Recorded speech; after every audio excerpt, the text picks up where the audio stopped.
Uh, Good morning to one and all. I'm Dr. Mubeen, Assistant Professor from the Department of Anesthesiology, Sri Lakshminarayan Institute of Medical Sciences. Today, I'm going to take a topic on snake bite management. Snake bites are more common, and their management, if not treated properly, can be life-threatening. And as a no, as a ditto, not all snake bites are poisonous, but those venomous snake bites can kill a person if not treated properly. So coming to the objectives of today's class, we'll be having a class on first how the patient presents to you and what are the first aid mechanisms, because most of the time snake bite occurs in a field, house, or in a remote area. So shifting the patient from a remote location to your hospital takes time, and during that period certain first aid mechanisms are required. And what are the signs and symptoms to identify the different types of venoms, and lab investigations to prognosticate as well as to estimate the treatment and to rule out poisoning or not. Then actual therapy with anti-snake venom, and what are the consequences or adverse reactions associated with anti-snake venom therapy. Then how do you manage a neurotoxic envenomation, and also there are different types of snake poison. One is neurotoxic, the other is vascular toxic, and their management to be discussed. So these are the objectives for today's class. So coming to three major or wide varieties of snake poisons or types. First, the type, the family it belongs to. One is Elapidae. Elapidae, which is the snakes that come under these are cobra and kraits. Second one is Viperidae. Viperidae are vipers like Russell's vipers and saw-scaled vipers, sometimes even pit vipers. Then the sea snakes. Sea snakes belongs to Hydropidae. So Pidae belongs to snakes, and Elapidae, Viperpidae, and Hydropidae are the three most common envenomous snakes available in India and more common type of poisoning. So Elapidae, cobra and gates, once bitten, will lead to neurotoxic types of envenomation. So these snakes, once we get bitten by the snakes, the signs and symptoms points towards neurotoxin. So they affect them mainly the nervous system and both central nervous and peripheral nervous system. And signs and symptoms will be those along the signs along the neurotoxic types. Then Russell vipers and saw-scaled vipers will have hemotoxic. Hemotoxic in the sense it involves blood. So either there can be local swelling, hematomas, or even widespread hematogenic hemorrhage. So vipers will have more of blood-related or bleeding-related consequences. Then coming to snakes, they are myotoxics. Myotoxic in the sense they will lead to most of the time with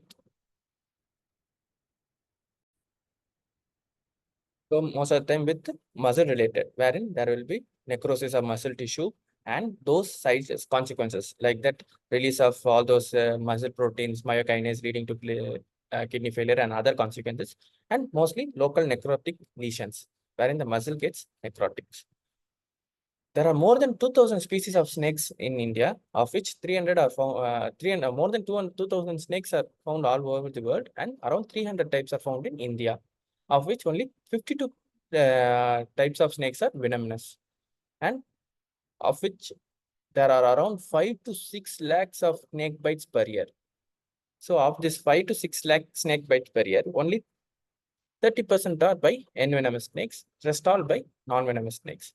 So if we come to the photo here, we can see this one is a common crate or naja naja.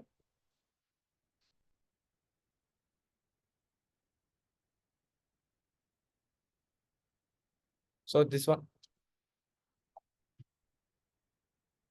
so the first one is common cobra, naja naja. The next one is crate, common crate, which will be more towards the huts and roofs in the hutted areas, thatched roofs. Crates are commonly found. The third one is these two are vipers. One is saw-scaled vipers and one is the Russell's viper.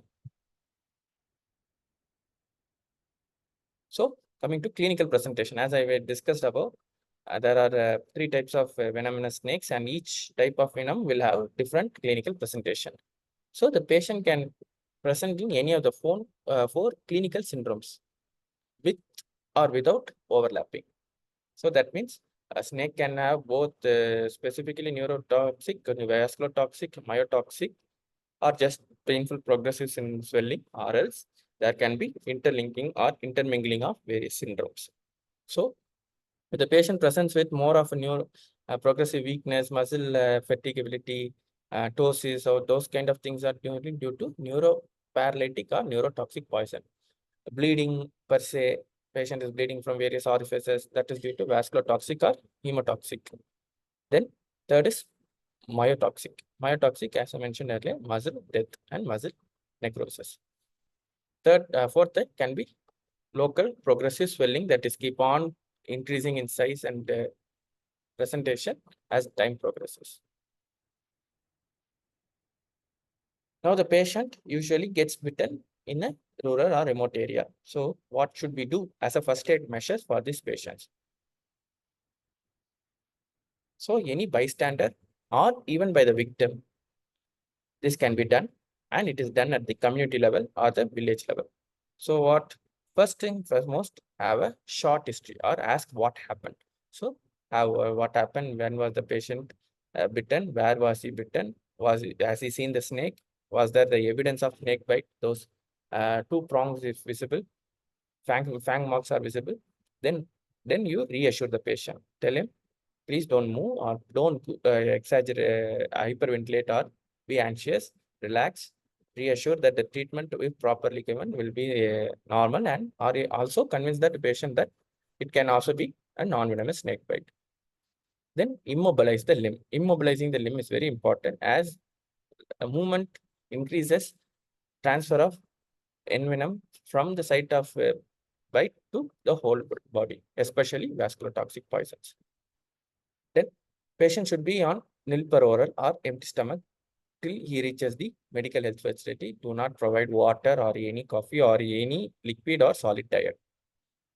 If the patient is having some blister or some oozing bleeding blister site, leave the blister undisturbed. Do not poke it. Do not try to do all those previous old myths like sucking it and sucking blood from the bite and then throwing it out, or putting some coffee powder or some calcium carbonate powder over the bite marks.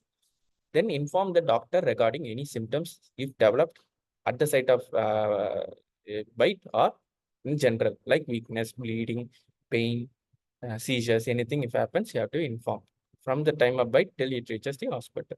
Then remove the tight clothing from the bitten area. So if the patient is wearing pant, try to cut the pant at the level. For example, if he has bitten in the knee level, remove the pant above the knee level. Just remove the tight pant so that you can have visualization what happened. Do not move the limb rapidly.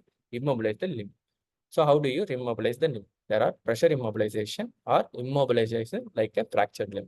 So pressure immobilization, you start from, for example, the patient is bitten in the lower limb. Here you can see two fang marks. You start above the one joint above. So you give the pressure and then you immobilize by rolling the crepe bandage from above till below. And on as you keep on moving, keep a wooden stick or a rod at the side of the limb and roll the crepe bandage over it. This improves the immobilization. This is the modified Sunderland method of immobilization. Then as the crepe bandage is rolled over the uh, slab or the stick, the limb gets immobilized. If crepe bandage is not available, provide a small wooden scale or any branch or twig in the outside, and then immobilize with tying to twines or threads over the upper and lower border of the joint, and then immobilize the limb.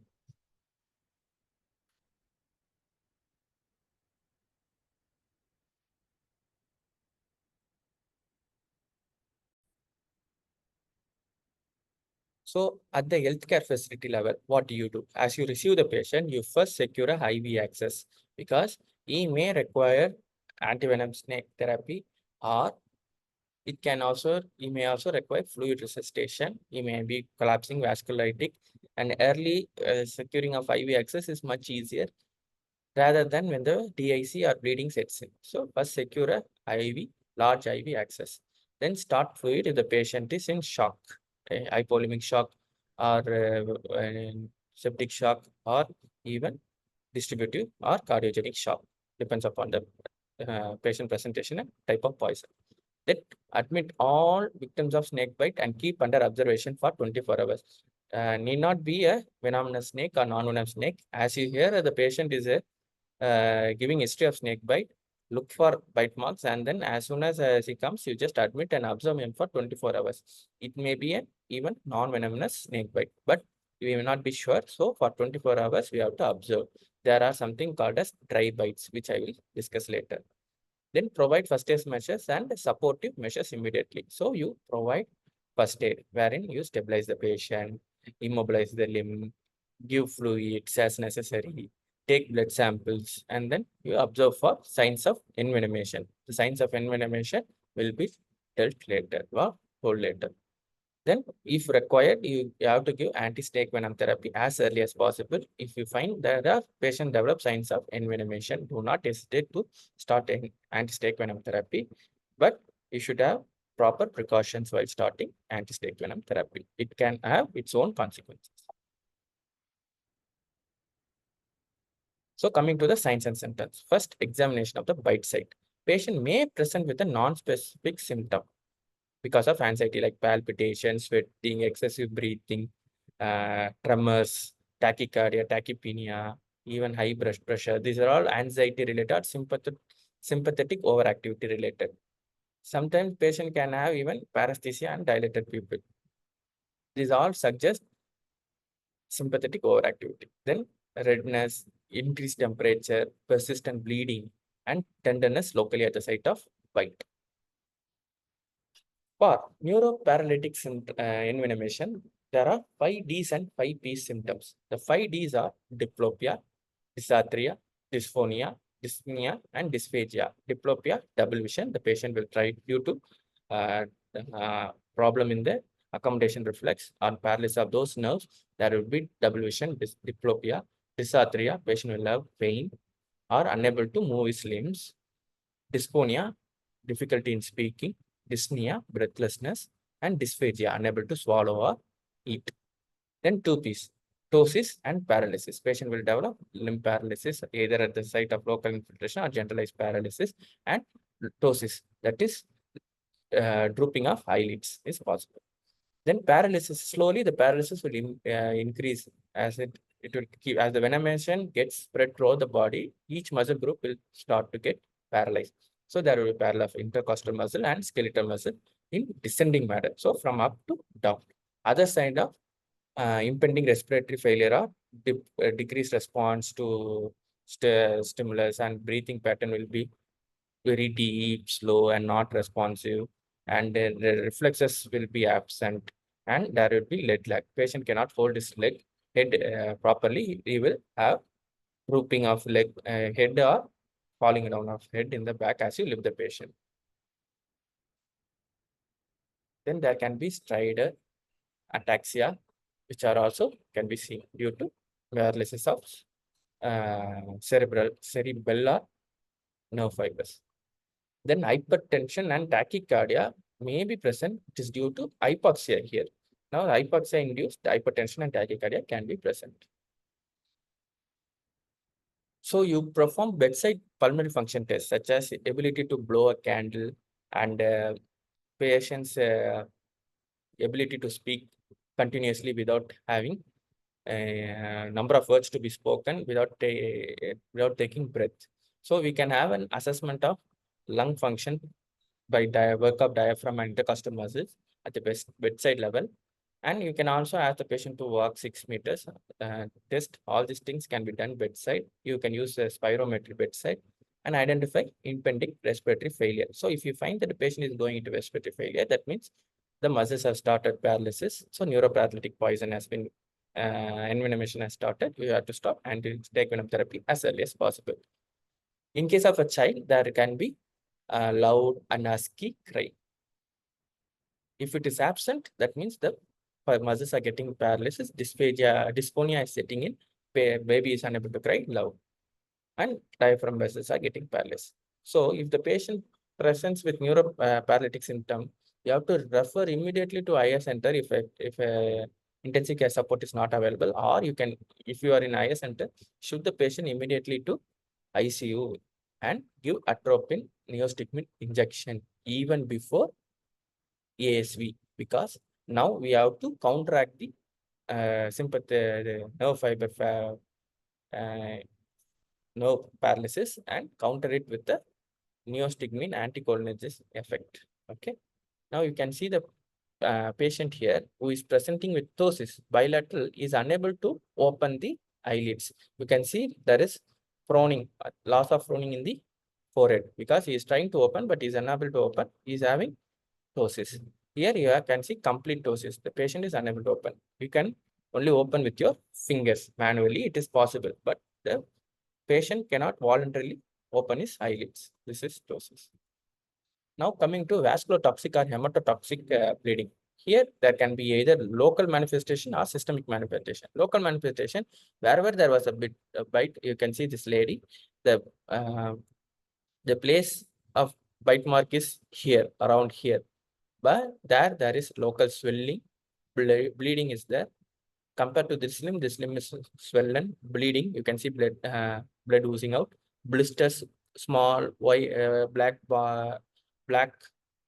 swellings, which are blood filled. Blood filled blisters will be there, and you can see black tissue. These are gangrenous or necrotic tissue. You can see in the inferior part or posterior part of the calf. Then pain at the bite site. Obviously, the patient will develop pain because of necrosis and hemorrhage and severe bleeding. This can lead to compartment syndrome. So compared to this limb is swollen and shiny. So this is a cough compartment. This can lead to compartment syndrome where you have to immediately release the pressure and step, or if needed, you can, if the necrosis is too high and it is too long, it can even lead to complete cutoff of blood supply to the lower section of the bite mark, and you may need to amputate that part of the limb. Then peripheral, due to severe compartment syndrome or swelling or hemorrhage, there can be absence of peripheral flush below the bite mark, and nerve fibers can also get compressed, leading to hyposthesia. Due to compression, lymph drainage can get affected in the limb, and the upper lymph nodes can have backlog and will be having a lymph node engorgement. Here in case you can see the patient is having gum bleeding following a viper bite. Here it is not local manifestation, this is systemic manifestation. Patient starts to bleed from other orifices, especially from gums. So visible systemic bleeding from the action of so these venoms, vasculotoxic venom will have hemorrhagin. Hemorrhagins are those proteins will lead to endothelial damage and will start the blood vessels to leak. So the patient will have gingival bleeding, epistaxis, ecchymotic patch, wherein ecchymosis in patches groups along the muscle fibers will be there. Patient can develop vomiting, hematemesis, hemoptysis, even bleeding from rectum, subconjunctival hemorrhage, and continuous bleeding from the blood side. There will not be clotting mechanism happening, or and antiplatelet action, subplatelet action will be stopped, more of antiplatelet action, and coagulation also will be deranged. Then bleeding from pre-existing condition. For example, if the patient was having hemorrhoids or having a wound anywhere else, he will start bleeding from the freshly healed wounds also. Now the patient can also have asymmetric pupil. If the patient is having asymmetric pupil, it is not due to neurotoxic or neuro neurotoxic envenomation. It is due to intracranial hemorrhage, wherein the pressure is causing unequal or anisocoria or asymmetrical pupil. Then there can be local swelling and pain, as mentioned previously. Some patients can present with locked-in syndrome. What is locked-in syndrome? It is defined as quadriplegia, where the patient is completely palsy from the neck onwards, and ananthria. With this, patient cannot move his limbs or anything, or even respond to his oral commands, or even blink, or even can turn his head. So complete paralysis with preserved consciousness. Now the patient can listen to you. but he cannot respond to you in any meaningful way. That is locked-in syndrome, wherein the patient's only response that is present is vertical eye movement. Apart from that, all other movements or muscle actions are paralyzed. So the only way to communicate with him is yes or no. So if he moves his eye up, you can tell him as yes, and if he moves his eyeball down, it is no. So by using this method, you can actually speak with the patient. This is non-verbal communication. In complete locked-in syndrome, patient cannot communicate in even any form. That is called central locked-in syndrome. That is due to damage in the ventral pons. The ventral pons lesion or hemorrhage in those areas lead to central locked-in syndrome. Peripheral causes of locked-in syndrome are acute polyneuropathies such as due to OPCs, neuromuscular junction market NMJs due to myasthenia gravis toxins and snake bite. So snake bite will cause mostly peripheral type of locked-in syndrome where there will be preservation of vertical gaze. Then confirmatory tests like EEG, where you can see the brain activity, which will be preserved, and cerebral blood flow, which will be normal, used especially to the MCA territory. We measure in the MCA. Then nerve conduction velocities to be done to avoid misdiagnosis of coma or brain death, because patients in coma or in brain dead state will resemble a locked-in syndrome. But the only thing is he has preserved consciousness and he can understand whatever you are saying, but cannot respond in any meaningful way. So what are the various other life-threatening complications of snake bite? Patient can have acute kidney injury, especially due to myotoxic, where the muscle fibers once lysed will lead to excess creatine kinase and other proteins, which will get deposited in kidney and can lead to ATN, acute tubular necrosis, and acute kidney injury. Then rapid rhabdomyolysis also will lead to acute kidney injury.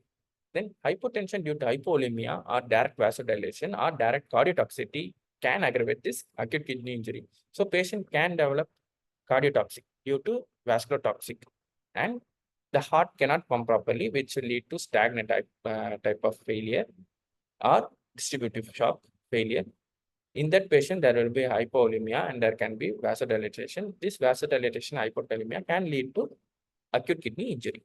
Then patient can also have parotid swelling, conjunctival edema, conjunctival hemorrhage, subconjunctival hemorrhage, renal failure, acute respiratory distress syndrome, otherwise known as ARDS, which was commonly seen in COVID, wherein the protein gets leaked because of damage to the endothelial connective tissues. So same thing, it can also happen in snake bite, wherein the lungs start leaking fluid into the alveoli, and refractory shock, extreme shock, which cannot be revived with just fluids or drugs.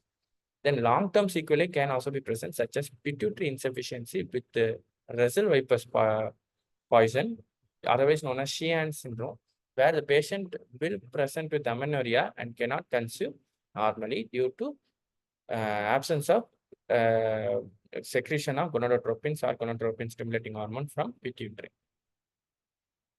Coming to the third type of poison, that is myotoxic, as I already told, can have muscle aches, muscle swelling, involuntary contractions of the local muscle, and passage of dark brown urine, which means rhabdomyolysis has set in, and this has led to deposition of protein in the kidney. Protein has undergone ATN, and it is sloughing off all the nephrons into the, leading to cola colored or dark brown urine. The patient is having acute renal failure. Then compartment syndrome, as this muscle swells and then increases in size, can lead to compartment syndrome. Sometimes myotoxic can also affect the cardiac muscles, leading to arrhythmia and hyperkalemia. And as already mentioned, acute kidney injury. And sometimes mild neuroparalytic, or that I mentioned before, mixing of symptoms can occur. So the patient has come, you have identified the signs and symptoms. Now what test you want to do? You can do a bedside 20-minute whole blood clotting time test, wherein you take the sample of a patient as the patient arrives, and you keep it in a test tube undisturbed for 20 minutes. The blood has not clotted, venom-induced consumption of coagulation factors have occurred, and it is a patient is having coagulopathy. And if by the time neurotoxic envenomation is present, there will be signs of neurotoxic envenomation, and you classify as neurotoxic envenomation. If it is not there, you classify as vasculotoxic.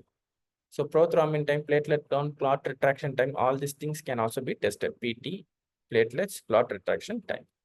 To find out other organ dysfunction, you go for liver function test, renal function test, serum amylase for pancreas and parotid swelling, and blood sugar level. ECG to rule out arrhythmias, abdominal ultrasound to rule out hemorrhage, and 2D echo for cardiac function. Urine examination for albumin and blood by dipstick to rule out acute kidney injury due to myotoxin or vasculotoxin. So in neuroparalytic envenomation, you do ABG and PFT, wherein pulmonary function test enables whether the patient immediately requires intubation and other treatment modalities, and ABG to rule out hypoxic-induced hypotension and tachycardia, and other hypoxia-related complications. In vasculotoxic envenomation, for coagulopathy, you rule out coagulopathy by doing BT, CT, or bleeding time, clotting time, prothrombin time, activated plasma thromboplastin time, platelets count, serum fibrogen degradation products, D-dimer assay, LDH or liver enzyme, and peripheral blood smear. It all looks around uses of coagulation factors, bleeding abnormality due to platelet consumption, and D-dimer assay to rule out increased chances of clotting elsewhere. So you can come at a complete image of DIC with this help. Then hemolysis. For hemolysis, you go for urine myoglobin assessment and urine hemoglobin assessment. Cardiotoxic, so you go for all TROP-T, TROP-I, CKMB, 2D echo, and brain natriuretic peptide factors. For myotoxic, you go for creatinine kinase, AST, or creatinine level, uromyoglobin, and compartment pressure syndrome in case if it is a localized swelling. For infections, you rule out infections by doing assessment of serum procalcitonin, lactate, cultures from the site of infection like blood, urine, and wound. And after culture, you go for sensitivity. So supersided, so infection over the snake bite can also be ruled out, because if the patient had a snake bite, it is a the snake can also harbor some other bacteria over the fangs, and it can also lead to secondary infections. So suppose the patient has come with a suspected snake bite. So it can either be a overt bite or an occult bite. In overt bite, that means the bite mark is visible. There is history of non-venomous snake bite in 70%, only 30% are poisonous snakes. In occult bite, there is no history of bite, but it is mostly seen with crate. Crate will be biting only during night time, and it is usually seen in the thatched huts.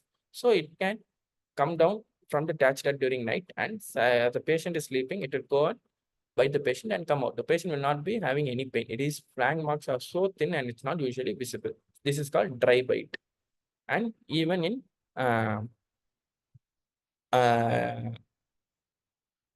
these patients will develop neuroparalytic symptoms and with no local signs and severe abdominal pain and vomiting. So in these patients, you suspect great bite, you start an anti-snake venom therapy and atropine neostigmine in the infusion, and intubate and electively ventilate if the patient is developing respiratory paralysis and respiratory failure. Now coming to overt bite, it can be asymptomatic or it can be symptomatic, or it can also be dry bite as already mentioned. If the patient is asymptomatic and dry bite, there is no bite marks and is asymptomatic, mostly it is due to sympathetic overactive. Patient will present with anxiety, palpitation, tachycardia, tachypnea. You just observe for 24 hours like any other snake poison patient. But if the patient is actually having symptoms, predominantly symptoms can be either a simple progressive swelling in the leg or the limb where it is bitten, or the site where it is bitten, or it can be a neuroparalytic site type of poison, or vasculotoxic, or a myotoxic. So depending upon the different types of poison, the patient can manifest with different types of symptoms. You can see various symptoms that we have mentioned before, like necrosis, ecchymosis, blistering, 5 Ds and 2 Ds and 2 Ts, and bleeding, the whole blood clotting time, muscle ache, involuntary contractions, and everything. So in all these patients, for example, in viper bite, where there is progressive painful swelling, you go for anti-snake venom therapy. Whereas in cobra bite, you just go for ASV, as mentioned before, even if it is occult or overt bite. Cobra arcade, you go for anti-snake venom therapy, followed by or immediately also start on atropine neostigmine to counteract the neuroparalytic effect and electively ventilate if there is respiratory failure. In hemotoxic or vascular toxic snakes like resident snakes, sask-tailed vipers, you start an anti-snake venom therapy. Also provide supportive therapy, and to remove the DIC products and other envenomation, go for dialysis, and if required, if the patient is bleeding heavily, go for transfusion, blood transfusion as necessary. In myotoxic, you give anti-snake venom for any other and supportive therapy to avoid pain and compartment syndrome may require surgical and emergency management. And to remove the toxin, dialysis can be advised. So dialysis is advisable in vascular toxic and myotoxic patients.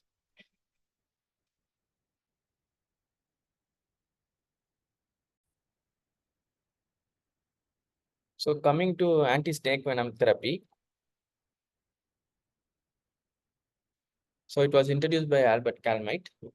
It is an immunoglobulin FAB2 fragment of IgG, and usually obtained from horse, mule, or donkey or sheep after being immunized with venoms of one or few species of snake. So it can be either monovalent or polyvalent. In India, we have only polyvalent snake venom, anti-snake venom.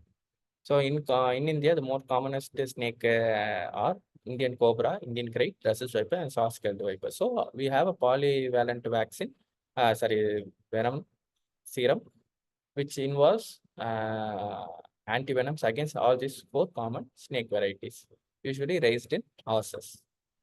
There are two forms of presentation. Either it is lipophilized or liquid form. In lipophilized, it is usually just be stored in a dark place and can even last up to 5 years because it is powdered form. Whereas in liquid form, it has a shorter lifespan and it has to be stored in 4 degrees Celsius cold storage. So indications for antivenom. So there is hemostatic abnormality. Patient is bleeding spontaneously from various sites. Or the patient's PT is more than 4.5 seconds, or INR is more than 1.2 seconds. There is thrombocytopenia, severe thrombocytopenia of less than 1 lakh. And patient is having positive whole blood, 20 minutes whole blood clotting time. So these patients are symptomatic of hemorrhage and they need to be actively started on anti-snake venom. Neurotoxic, same. So patient develops neurotoxic signs or cardiovascular abnormalities such as hypertension, shock, arrhythmia, or any abnormal ECG. The patient develops renal failure or if there is rising in urea and creatinine. So, and hemoglobin urea. So cola colored or dark colored urine, hemolysis, rhabdomyolysis, generalized muscle ache, pain, tenderness, swelling, bleeding from the site, and even auto amputation of digits below the bite mark, which indicates the patient is developing localized swelling and developing compartment syndrome. So antivenom treatment should be given as soon as possible and is indicated within first few hours of the bite. It may reverse systemic envenomation.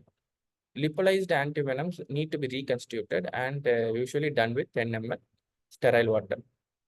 There are two methods of administration, either intravenous bolus or push or intravenous infusion. In bolus, you reconstitute the lipolysed form of antivenom or liquid antivenom and given as a slow infusion, whereas in slow bolus, whereas in infusion, it is diluted in 5 ml isotonic fluid per kg body weight and then infused over 30 to 60 minutes. So what is the dose for neuroparalytic snake bite and vascular toxic snake bite? For neurotoxic, you take 10 vials of anti-snake venom and give it a stat over 30 minutes. Then you follow it with a second dose of same 10 vials after 1 hour if there is no improvement within the first hour. For that is for neuroparalytic. For vascular toxic, two low dose infusion therapy and high dose intermittent bolus therapy are available. So It can be either a low dose infusion where 10 vials of Russell Viper specific or 6 vials of saw-scaled Viper anti-snake venom are given as stat infusion over 30 minutes, followed by 2 vials every 6 hours as infusion in 100 ml of normal saline till the clotting time normalizes, or for 3 days, whichever is earlier. Whereas in high dose intermittent bolus, you take 10 vials of polyvalent anti-snake venom stat over 30 minutes as infusion, followed by 6 vials 6 hourly as bolus therapy till the same clotting time normalizes or swelling subsides. So what are the common side effects of anti-snake venom poisoning? Patient feels generally better with relief from nausea and vomiting.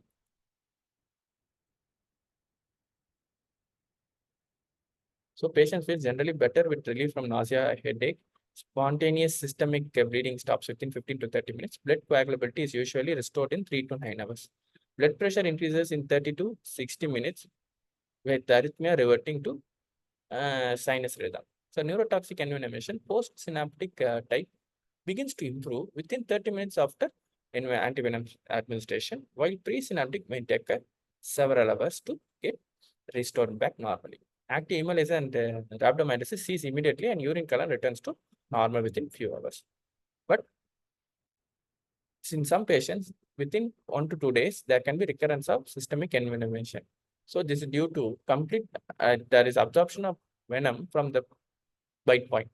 So redistribution of venom from fat tissues into the vascular space, re-entry can occur in 1 to 2 days. So you have to observe for 2 to 3 days, even after starting ASP, as patient can develop again symptoms of envenomation. So ASP stopped when the bleeding subsides or reversal of the neurotoxic features or local progression, swelling progression has stopped. So in case of pregnancy and children, in pregnancy, pregnant women are treated same as any other patient. There is no change in ASV. Similarly, children also given the same dose. In infusion, liquid or lipophilized anti-snake venom is constituted in 5 to 10 ml instead of 5 ml per kg body weight. Then this means that there is no change in anti-snake venom dosing even in pregnancy or children. Anti-snake venom dosing in victims requiring life-saving surgery. The patient is about to have life-saving surgery. Intracranial bleed can occur in vascular toxic poison. So in this case, the patient has to be taken up for surgery. So in this case, you have to give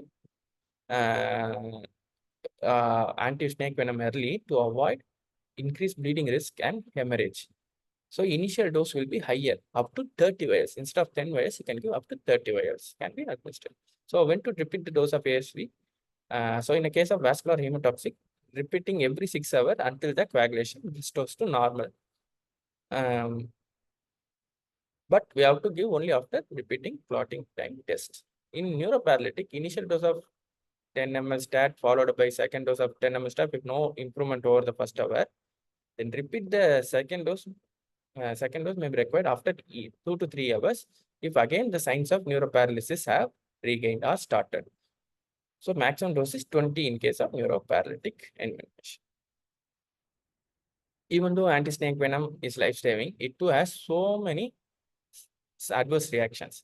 So reactions can be seen early within few hours or late even after 5 days of giving anti-snake venom.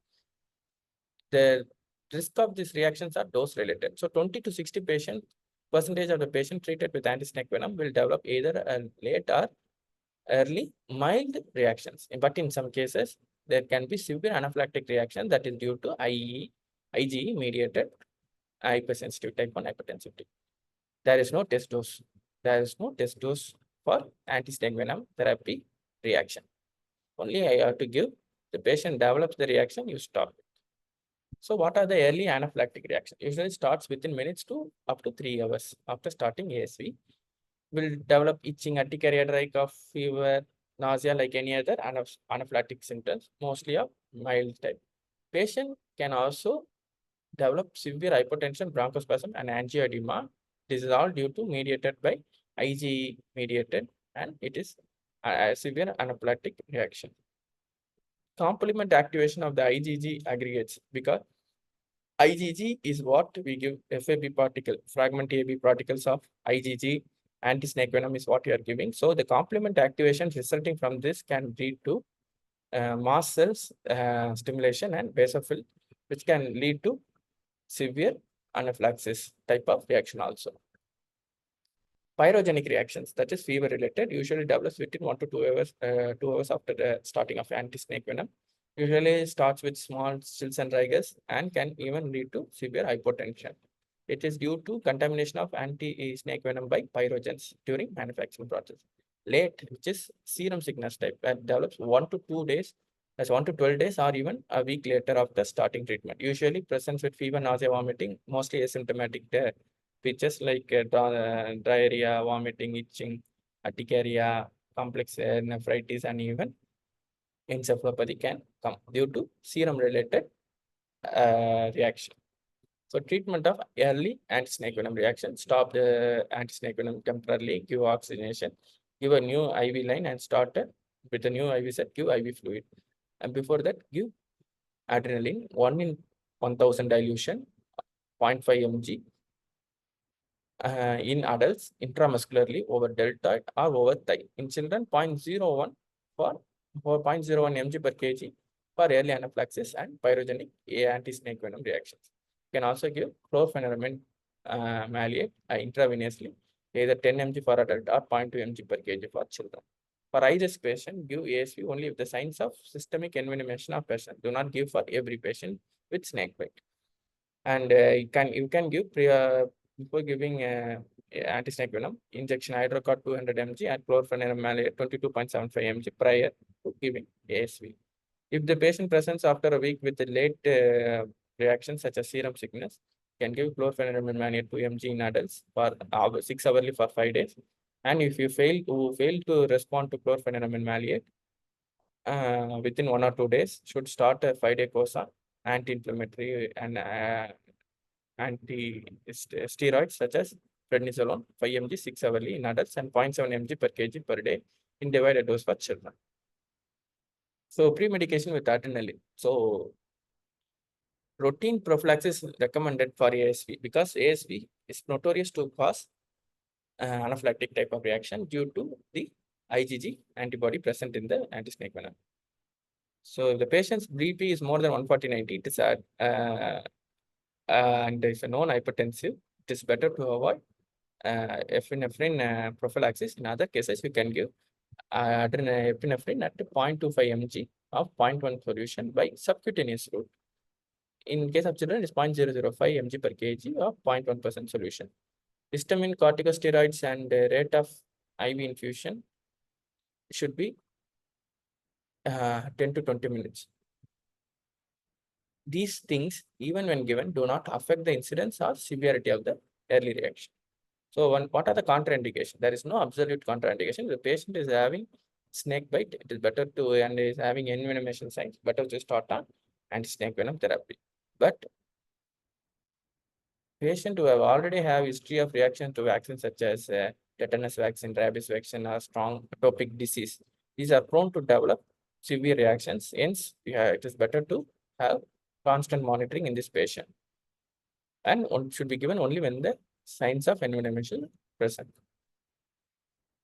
So complications due to treatment, death may occur due to airway obstruction, due to angioedema, aspiration, or respiratory failure. So you should always have a clear airway and may require intubation. The patient is having respiratory failure. Once there is loss of gag reflex or central nervous envenomation, patient will not have the sensation to cough out. The patient will have secretions getting aspirated and risk of aspiration of own secretions are high. And cricothyroidectomy is done in case the patient is having severe angioedema and unable to reduce with IVR in intratracheal epinephrine. So hypertension will be corrected by IV fluids, by usually crystalloids. May require inotropic supports or invasive monitoring as the degree of hypertension or severity is increased.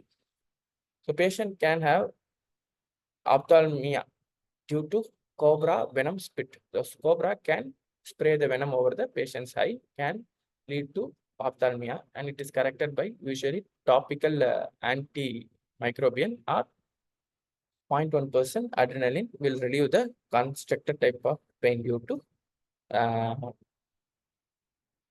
cobra poison. If the patient develops necrosis, debridement is to be done of the tissue, dead tissue. Compartment syndrome, if the pressure is more than 30 mm as the patient is having a compartment syndrome, better to elevate the limb, administer 1 to 2 mg per kg of mannitol. And if none of this reduces, better to do fasciotomy to reduce the pressure. So managing neurotoxic poisoning, give oxygen, assist ventilation if the patient is unable to breathe, administer atropine neostigmine, initial dose of anti-snake venom to be administered over 1 hour, atropine 0.6 mg followed by neostigmine 1.5 mg to be given IV stat, and repeated dose of neostigmine 0.5 mg with atropine every 30 minutes for 5 doses. And in case of children, the dose is 0.05 mg per kg followed by a neostigmine, which is 0.04 mg per kg. And repeat doses neostigmine is 0.01 mg per kg every 30 minutes for 5 doses. To be given as tapering doses at 1 hour, 2 hours, 6 hours, and 12 hours. This improvement if seen with an atropine neostigmine, it is usually due to cobra bite. In crate bite, there is no improvement with atropine neostigmine. Then crate affects presynaptic fibers where calcium ions act as neurotransmitter. So injection calcium gluconate 10 ml IV and in children 1 to 2 ml per kg slowly over 5 to 10 minutes every 6 hourly and continue till neuroparalysis recovers, which may last even for 5 to 7 days. So in case of crate poisoning, atropine neostigmine regimen will not work, and crate affects the presynaptic fibers, which are calcium ions. So you may need to give calcium gluconate to stabilize this nerve fibers. Then coming to management of vascular toxic snake bite, here you need to give strict bed rest, screen for hematuria, hemoglobinuria, myoglobinuria with dipstick method, maintain adequate minimum output of 1 mg per kg per hour, transfuse blood or fresh frozen plasma if required. Then recognition of organ dysfunction and immediate intervention. Then in case in adults, you can give fluid challenge, 200 ml of saline in 5 minutes and check for BP response. If positive, fluid given over 30 minutes or until the JVP or central venous pressure is risen by 8 to 10 mg above the sternal line, 10 centimeter above the sternal line. Then FAD or post-alkaline diuresis. You give furosemide 40 mg IV stat followed by normal saline 500 ml with 20 ml of sodium bicarbonate over 20 minutes. Then follow it by injection regulator IV fluid 500 ml plus 20 ml of sodium bicarbonate over 20 minutes. Then change to 5% dextrose 500 ml plus 10 ml of potassium chloride over 90 minutes. Then inject mannitol 150 ml over 20 minutes. This will flush out all the toxins by due to forced alkaline diuresis. Then if the patient presents hyperkalemia, which is more than 7 millimoles per liter, or there is ECG changes related to hyperkalemia, then give 10 ml of 10% calcium gluconate for stabilizing. Then give 50 ml of 50% dextrose with 10 units of soluble insulin to push all the calcium into the potassium into the cell.